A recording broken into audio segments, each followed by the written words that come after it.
Carpathians, one of the most beguiling and mysterious regions on Earth. Over the centuries, it spawned countless legends and inspired sinister depictions of a place often viewed through a darkened lens. But as we showed in episode 1, the reality of this preternaturally beautiful mountain range is very different from the fevered imaginings of Bram Stoker's Gothic prose. Here is the last great wilderness in Europe, where predators like wolves, bears and lynx still roam freely, and traditional rural cultures survive despite the rush to modernize. This time we follow the southern arc of the mountains, from the Iron Gates, a deep gorge carved by the Danube, and heading east through national parks, past hot springs, ancient citadels, monuments, wineries and medieval villages. We rejoin the Danube on the other side of the mountains, where it branches like an enormous tree to form its dendritic delta. On the way, we will see very different environments. The Carpathian Mountains, home to the largest concentration of old-growth temperate forest in the world, and by contrast, Europe's most expansive wetland, a vast reed-covered haven for rare and exotic fauna.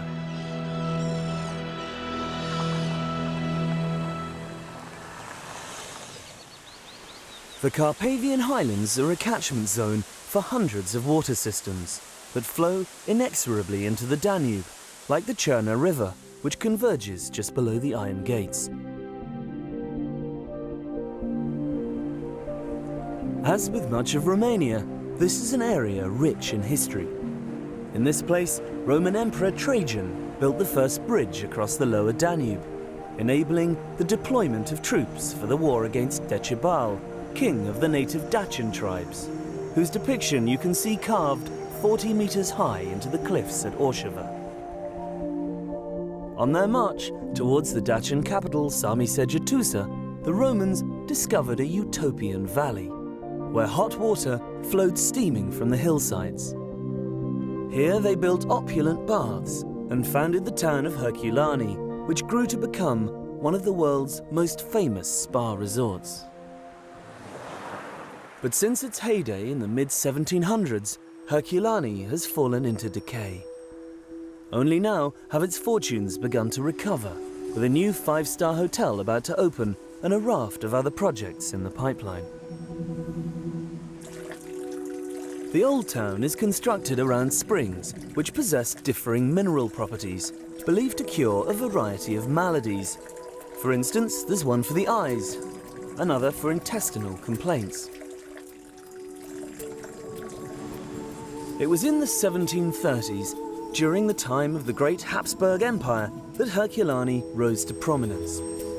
Numerous regal resorts sprang up, all dressed in the gilded opulence of Austrian Baroque, and host to a firmament of kings, queens and glitterati. However, the end of the Habsburg era and the steady decline of foreign visitors meant that its fortunes peeled and faded, like the plaster and paint that covered its palatial streets. One of the victims of this creeping dereliction is the Neptune or Imperial Baths, which is now in imminent danger of collapse.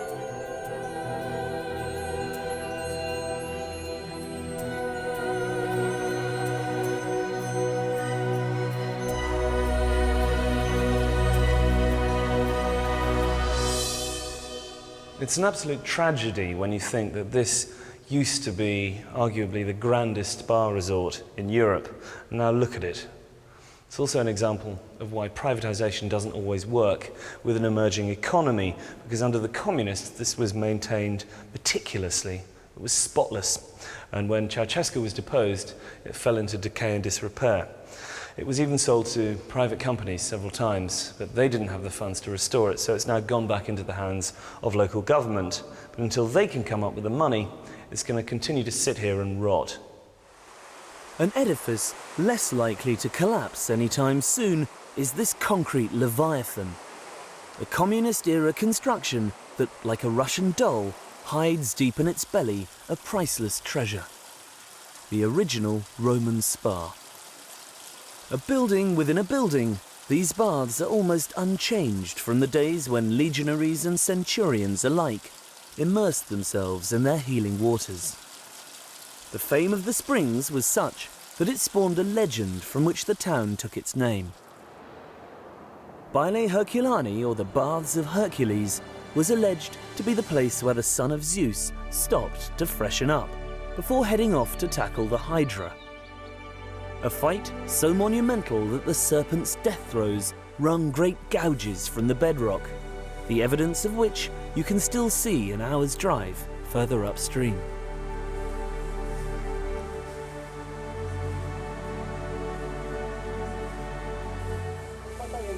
For the majority of Herculani's residents, however, the easiest way to enjoy a thermal bath is to head to one of the communal open-air watering holes on the banks of the river.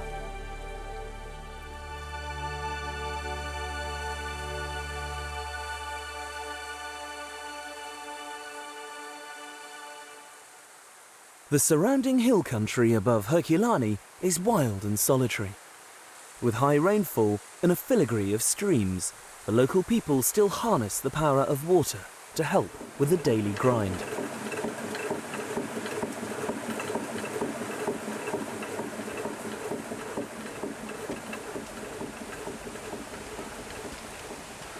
This really is the ultimate in sustainability.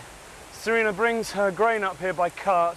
She grinds it using the water from the river, and then she transports the flour back to the village, again by hand, to feed her family and her pigs. At no point is any electricity or gasoline used in this process.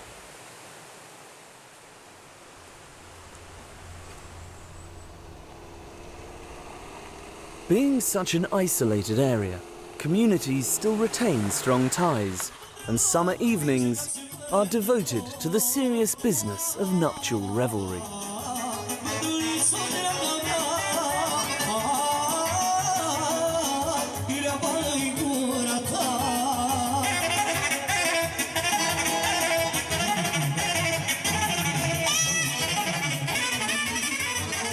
It is the preservation of these cultural traditions that makes rural Romania such a unique place. With the rush to modernise, much of this may soon be lost, along with sustainable farming methods and a natural symbiosis with the landscape.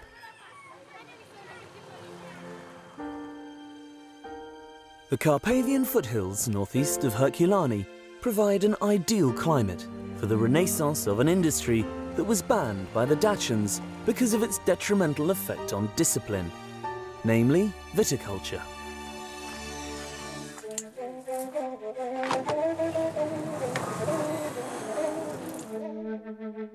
Today, entrepreneur Serbian Dumbovichanu is combining age-old agricultural methods and the latest technology with award-winning results. The natural environment here makes a microclimate, which is very good for the wine growing.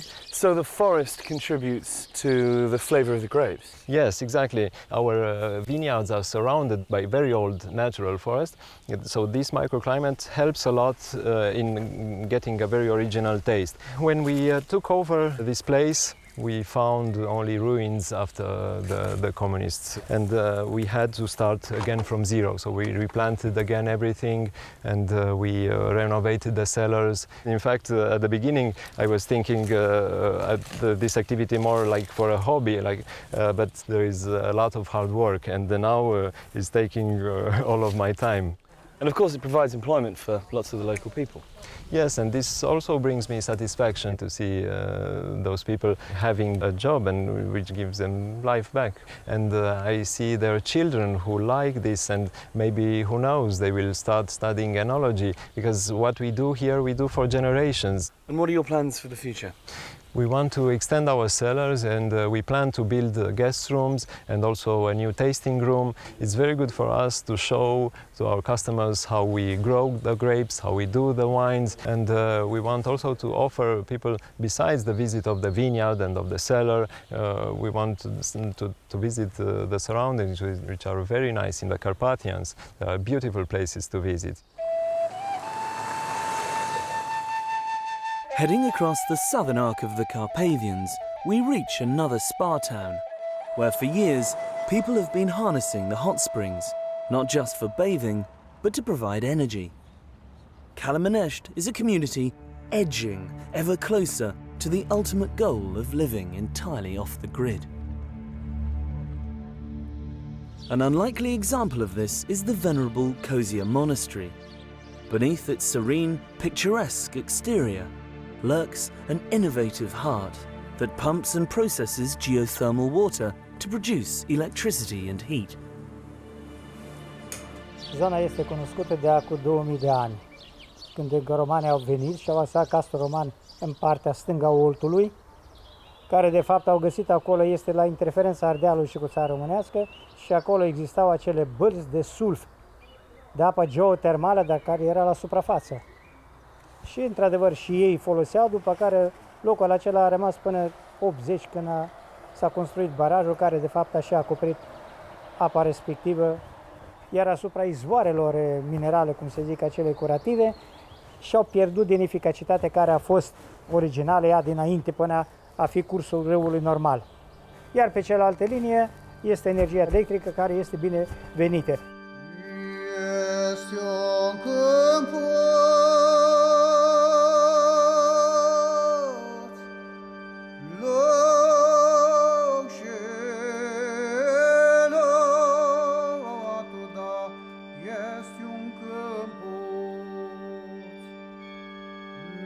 The rare beauty of the hills around Calimanesti has had a strong spiritual significance since early Christian times.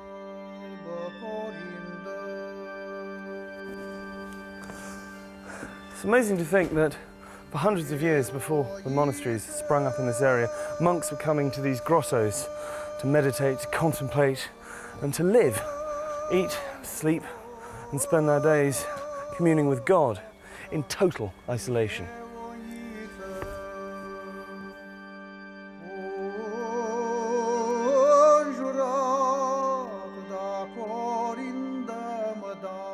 Rising heavenward above the River Alt is the great Cozia National Park, containing some of the highest oak and beechwood forest in Europe.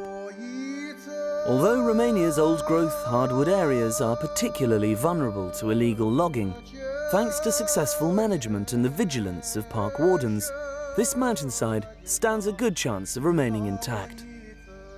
Pădurile sunt protejate, pot să spun chiar foarte bine, datorită faptului că avem o administrație profesionistă, însă în exteriorul parcului, pe zone destul de întinse, sunt probleme mari, pot să spun, în legătură cu defrișarea pădurilor, aspect care este produs în special de foștii proprietari care și-au redobândit pădurea înapoi. Cei care defrișează pădurile găsesc o mulțime de forme de ocolire a legii prin care își dobândesc documente, mai mult sau mai puțin legale, prin intermediul a o mulțime de firme românești sau străine și ajung să defrișeze pădurile de pe suprafețe destul de mari. Travelling east again, you reach the roof of the Carpathians, where the mountains are at their most bleak and breathtaking. Here, the serpentine Transalpina coils around cliffs and snow-capped peaks, providing one of the most beautiful and precipitous drives in Romania. It is from these lofty heights that you can truly see the scale of the wilderness.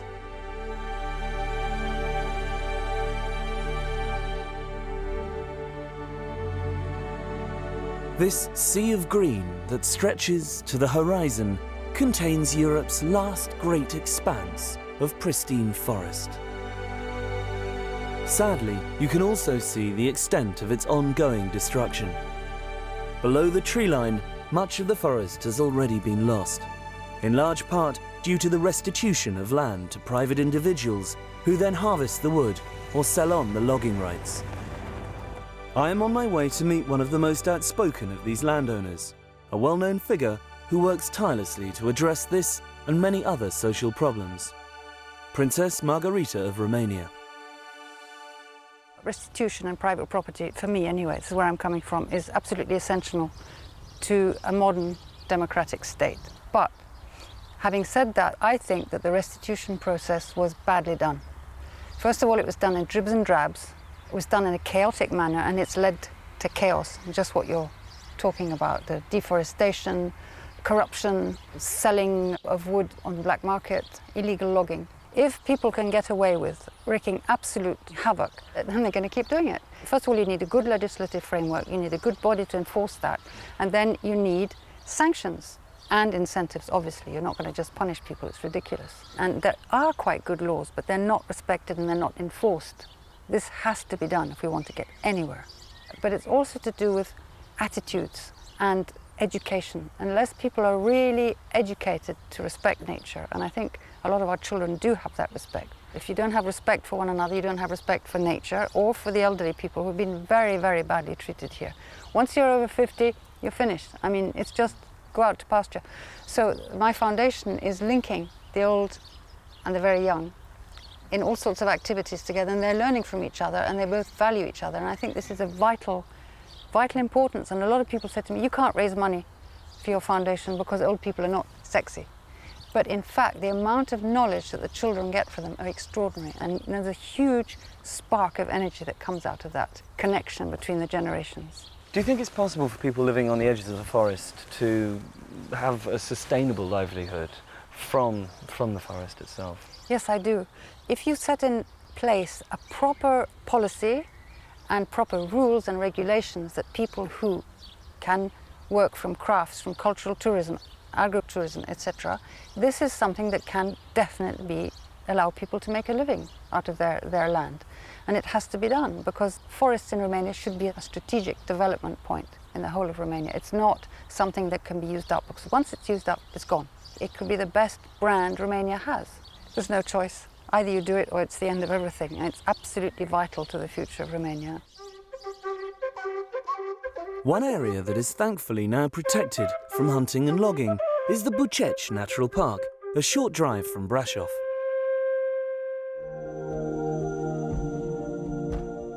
For an overview, the more intrepid can hire a microlight tour of the surrounding wilderness. Not necessarily something to do on a full stomach, however.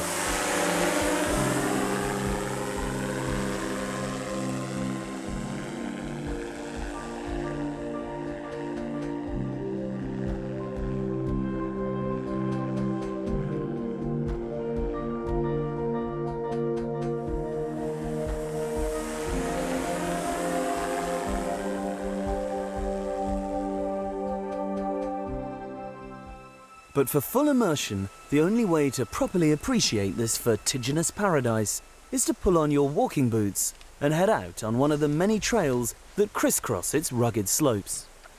To keep me on the straight and narrow, I was joined by guide Wana Mihai and a team of local rangers. They are very careful about this area. They do not allow to cut trees. Animals are protected, and nature is in its wild form. So there's no hunting here at all? No Not even hunting. in a limited, sustainable way? No Nothing. hunting, nothing. I wish more areas of the Carpathians were like this. It would be lovely, because here the nature is in its purest form. The ecosystem regulates itself. Yes, it is not interrupted by humans. Do you think this is the way forward for this part of Romania, that by attracting people here for adventure tourism and hiking, that it will provide a sustainable income for the people who live here? Definitely, because we have the place that allows us to do adventure tourism here, and people really need this money coming from tourism. Hiking through pristine forest, past alpine meadows and razor-sharp crags, you are once again overwhelmed by how fragile and unbelievably precious this landscape is.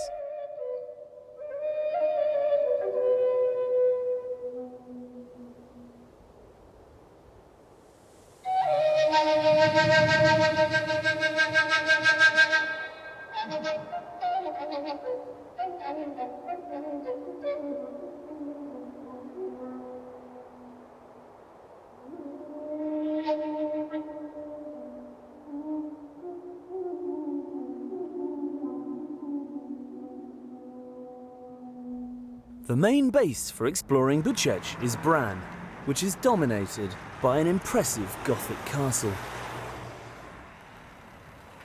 A popular spot for Draculophiles, despite its origins as a minor border keep, with no connection to Vlad the Impaler whatsoever.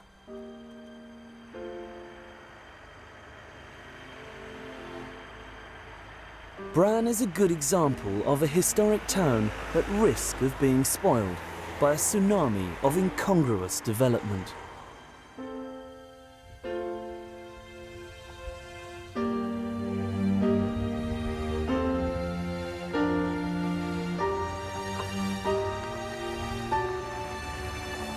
Thankfully, there are exceptions to this rule, the most notable being Balaban, a truly spectacular lodge, high on the hills above town, built by visionary environmentalist and filmmaker Dan Dimitrescu. Well, this is kind of a little mini miracle. I've been coming to Romania for many times now since the 1990s, and on one little trip I came on this hilltop and just fell in love with it. But there's a bit more to it than that, because my family originated not far from here, about 30 miles south in the Carpathians, and we have a long history of land ownership there, so this was kind of like coming back home. And did you originally start with the idea to build a hotel? I was thinking of building something, and the connection that was kind of interesting to me, I came here in 1968 working for National Geographic on a story where I walked from the Ukraine to the Black Sea with colleagues, and we did a story on the Carpathians in 1968. We came around here and I sketched a little building in my notebook, and by a miracle that building was taken to Sibiu, to the Ethnographic Museum. I saw it, and this is a carbon copy of that building that I sketched in 1968. And I'm a kind of an aficionado of architecture, and when I see these buildings I see a very beautiful, elegant design, almost Japanese in elegance. So there's been a lot of pleasure creating this. The most important part was that we had craftsmen from Svente Gheorghe, which is the Hungarian-Romanian community not far from here, who know how to work with wood. And they were very good craftsmen, very good craftsmen. The Carpathians are beautiful mountains. But one thing that's gone wrong is that as people have new money, they build houses very quickly, and cement is the preferred material. It's cheap, you can do it fast, and there's a kind of a creeping cement culture.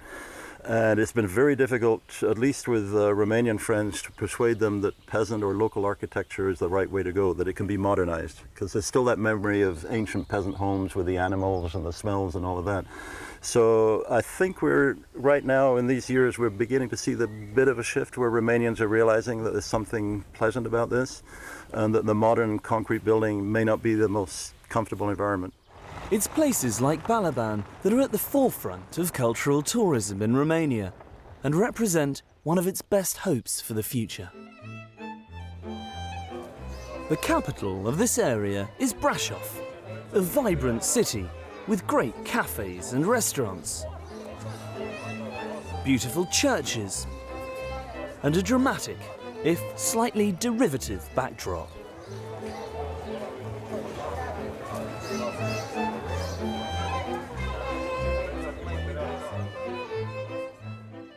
From here, you can head north to experience Transylvania's Saxon communities.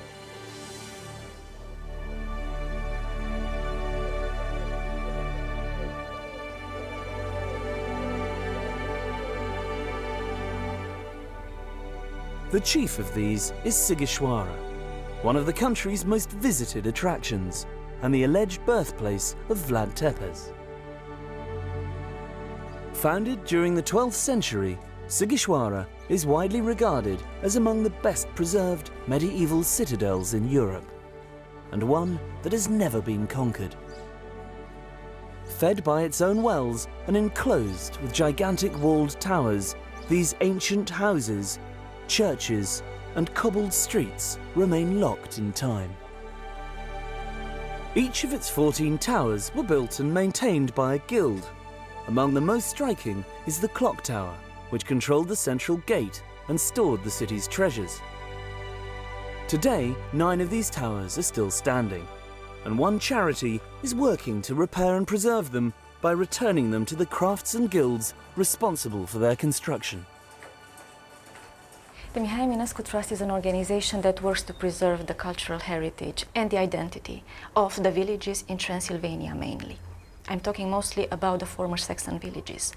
It took this name because Mihai Eminescu is, as you may know, the Romanian national poet. And what the trust and himself have in common is the idea of preserving our national identity. And this is primarily within the Saxon areas of Transylvania? Most of all, we work in the counties of Brașov, Sibiu and Mureș. And we're working in the villages that were populated by Saxons who most of them left after the revolution, and who were then repopulated by Romanian and Roma population. But also we're working in Sighisoara, where again we're trying to touch the architectural heritage, the tower that you're seeing here, as well as the natural heritage. But it's not just about preserving the buildings, the architecture itself, is it? It's not. One thing that is specific to Romania, and it makes us proud, is that this architecture, this wonderful nature is lived. The human communities are very much alive everywhere, and the Trust is trying to preserve this as it is, to give people an opportunity to have a good social, economic and cultural life here, not to live for the bigger cities, not to live abroad. Our intention would be to have in time in Sighisoara a craftsman working in every tower. Sighisoara may be an impressive place by day, but at night it becomes something else entirely. I know that Romanians are fed up with references to Dracula and Nosferatu, but standing here in what is arguably the birthplace of Vlad the Impaler, one of the oldest citadels in Europe, and seeing the glistening flagstones in the darkness between pools of lamplight, you do feel as if you somehow stumbled into a Gothic horror.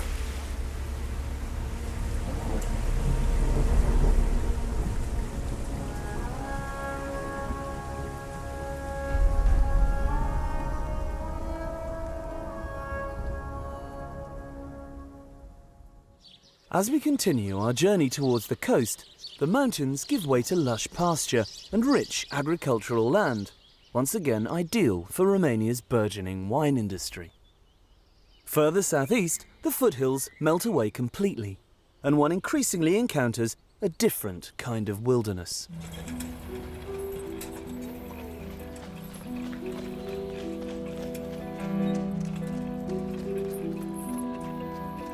When Romania joined the EU, many of the old ineligible factories, hastily built under communism, had to be abandoned.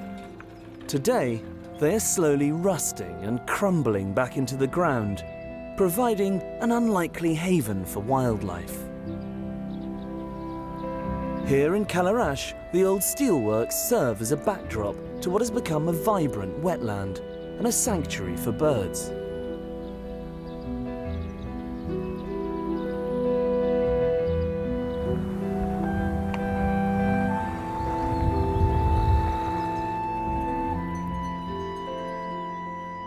Might not be to everybody's taste, but I think there's something profoundly beautiful about this post-industrial scene, because it represents a rare example of nature reclaiming the landscape from man.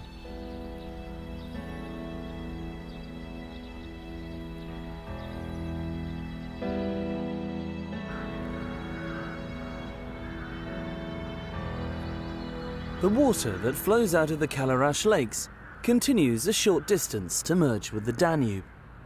Now even larger than when we saw it last, and thanks to the vast alluvial plain it has to cross to reach the coast, about to undergo a dramatic transformation.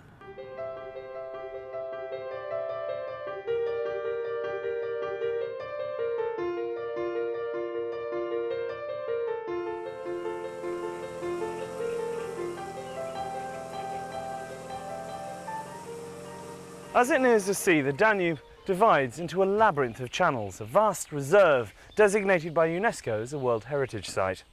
If Ceausescu had had his way, all of this would have been drained and converted into farmland. Instead, it remains the largest wetland area in Europe and one of the most biodiverse regions on the planet. The Danube Delta has been described as the Amazon of Europe. 2,200 square miles of rivers, canals, marshes, reed-fringed lakes and sandy islands.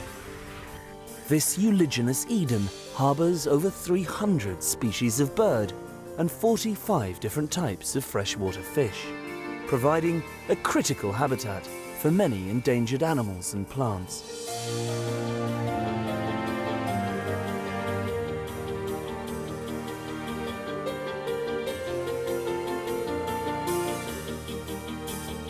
A multitude of people come here every summer to savour life on the water and sample the Delta's unique cuisine, and restaurants and hotels like this one, situated on the banks of the Salina Canal.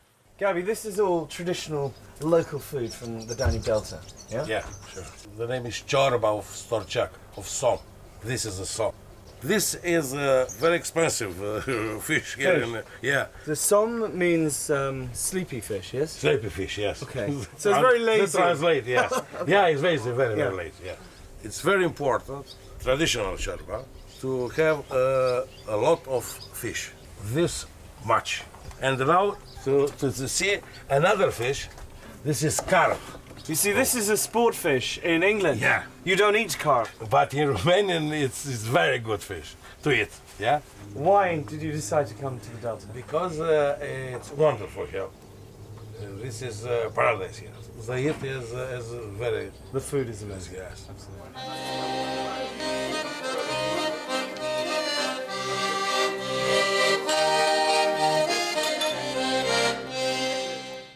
One of the most beautiful parts of the Delta is Letia Forest, the oldest national park in Romania, located between the Salina and Chilia branches of the Danube. Access is by horse and cart from Letia village, a community that can trace its ancestry back to the Lipovan immigrants who came here over 200 years ago to escape persecution by the Russian Orthodox Church. This is the most northern subtropical forest in Europe. It's the habitat of a plethora of fauna, the largest being the Danube Delta horse, subject of much recent debate following its unscheduled release in the wake of communism. Environmentalist Liviu Mihaiu has been campaigning to highlight the impact of this invasive species. I know there's been a lot of controversy about this issue. Some people have said they should be culled, other people say they should be allowed to roam free here in the forest, but there has been an impact, hasn't there? Already a visible impact. Yes, the specialists saw this impact on the trees, on the species, and maybe in 10 or 20 years will be a mess for this unique forest. You know, it might be irreparable damage to the ecosystem. They are not to be slaughtered, they are to be relocated. Maybe 100 of these horses maybe remain here for the tourists. And maybe one day we'll have a Romanian Mustang, you know, in this forest, after 5 or 6 maybe generations, you know. Of course. The traditional way of life here in the Danube Delta, as with other remote corners of Romania, remains largely uninterrupted. Man living in harmony with nature, although sadly that is beginning to change. The biggest influence, both in terms of its destruction or salvation, once again is us. The exodus of inhabitants is dwarfed by the annual influx of tourists. As with some areas we've seen, unsympathetic development is burgeoning, while riverbanks and waterways are being damaged by speeding traffic. But there are people and organisations working to save this watery paradise. Like an initiative to encourage a more harmonious approach to exploring the Delta. I caught up with founder and former Olympic canoeist Ivan Poaching, for whom this region has always had a personal significance. Copilăria mea a fost frumoasă. De mic, primul lucru pe care mi-l aduc aminte, mi-aduc aminte că m-am trezit într-o dimineață în baltă cu bunicul meu. Eram în vârful bărcii, așa.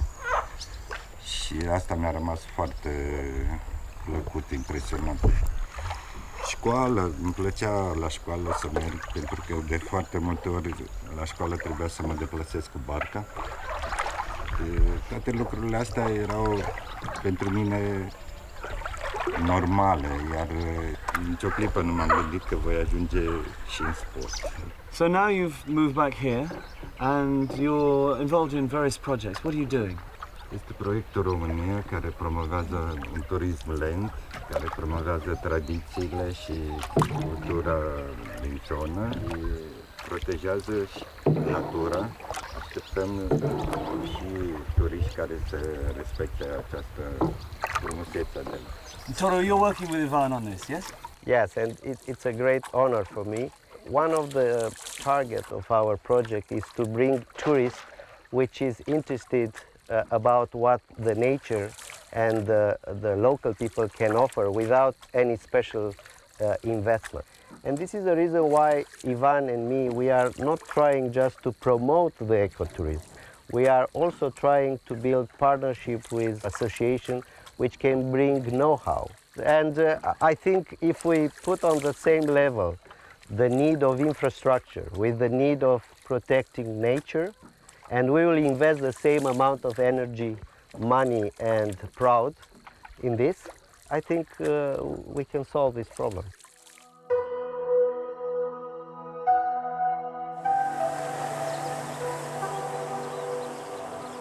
Despite its natural beauty, the Danube Delta is one of Romania's poorest regions, with some local communities lacking even basic services, such as electricity, running water and waste collection. Many of the inhabitants rely on subsistence agriculture and fishing, with communities depending on the summer months to generate sufficient income to survive through the winter. While the delta still has an abundant supply of fish, numbers are declining rapidly due to overfishing and systemic poaching. Today, 5 out of the 6 species native to this region are listed as critically endangered.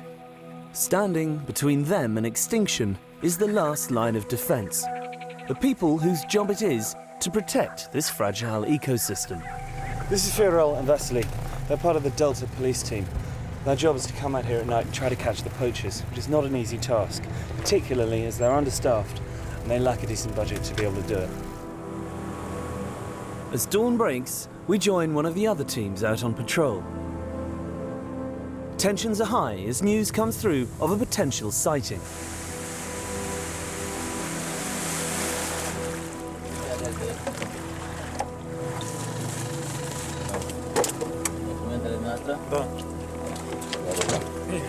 This guy looks like he's a legitimate fisherman. So the next thing is they take his details down and then go back and check them at the station. But even if he is legitimate, you still have to work out whether they're taking the quota or not.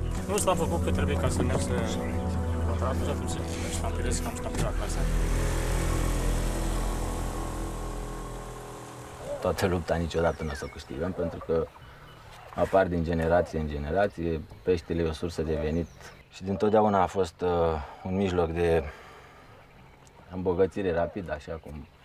În cadrul serviciului suntem 30 de lucrători. Ne-ar trebui mult mai mulți, dar pentru a forma un om să lucreze pe linia asta de muncă e foarte greu, pentru că Delta Dunării are o întindere foarte mare, o suprafață foarte mare și fiecare ar trebui să cunoască exact zonele în care lucrează, în care își desfășoară activitatea. Moments later, we have another sighting. The team roars into action.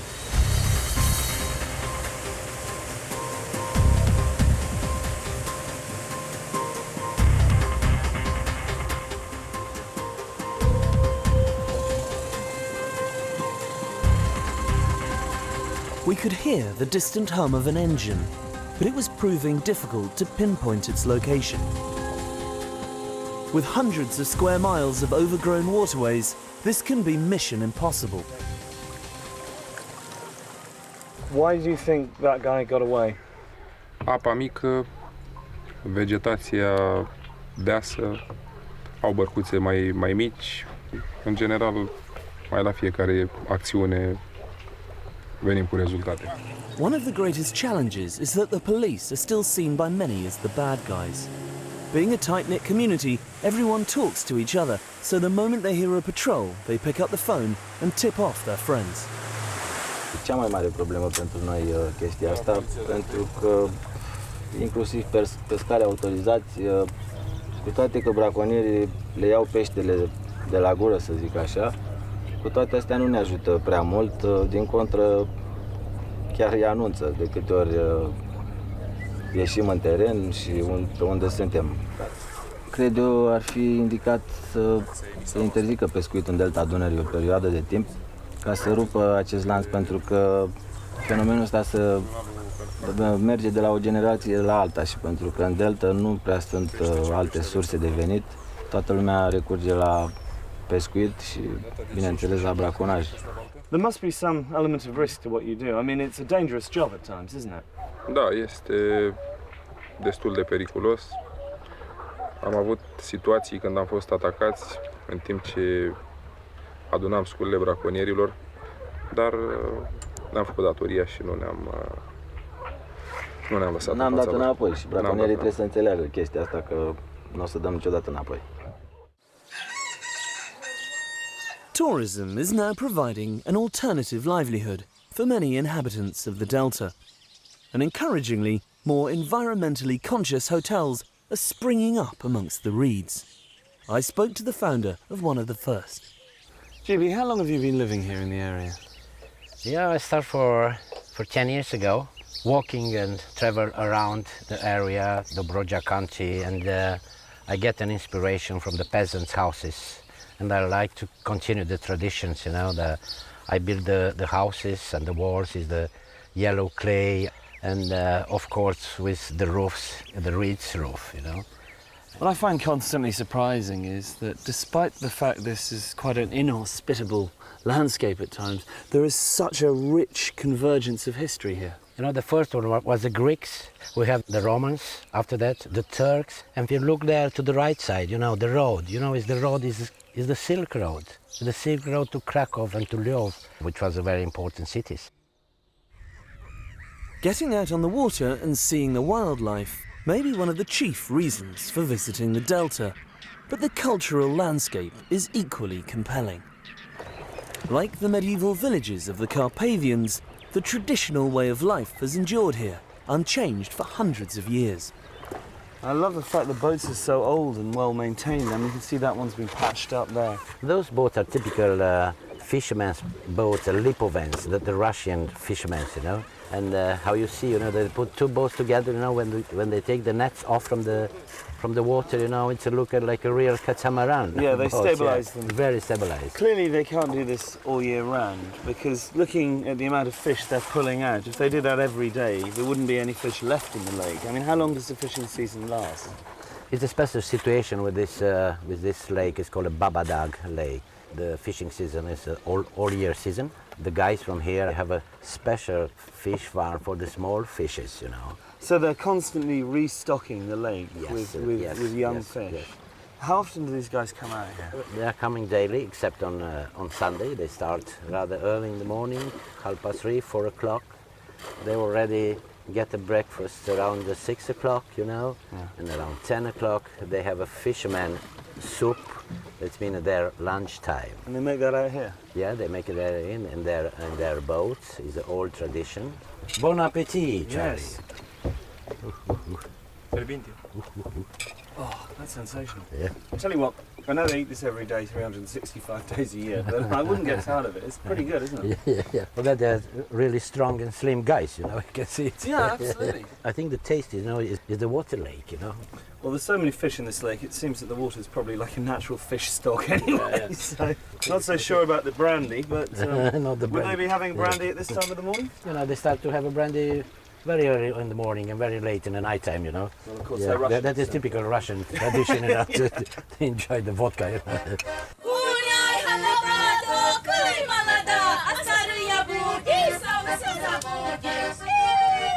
Another important aspect of Russian-Romanian culture is music and dancing, as Gibi and I were lucky enough to witness that evening.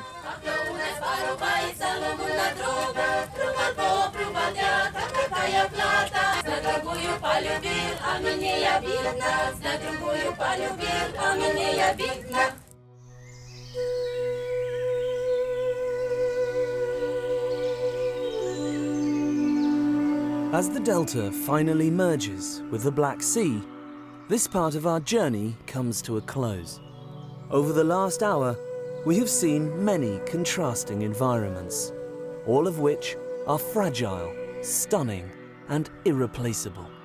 Romania is a country of epic beauty, boasting Europe's largest surviving area of virgin forest and its greatest wetland. But these are not just worth preserving for dry academic reasons. It's landscapes like the Danube Delta and this one here in the Carpathians that could ensure a lasting prosperity for the people of Romania. If they're properly protected and managed, then they'll become an inspiration and an example to the rest of the world. However, if the rivers are polluted and the forests felled at their current rate, then this whole region will resemble that hillside behind me, as bleak and ecologically barren as Snowdonia or the Highlands of Scotland.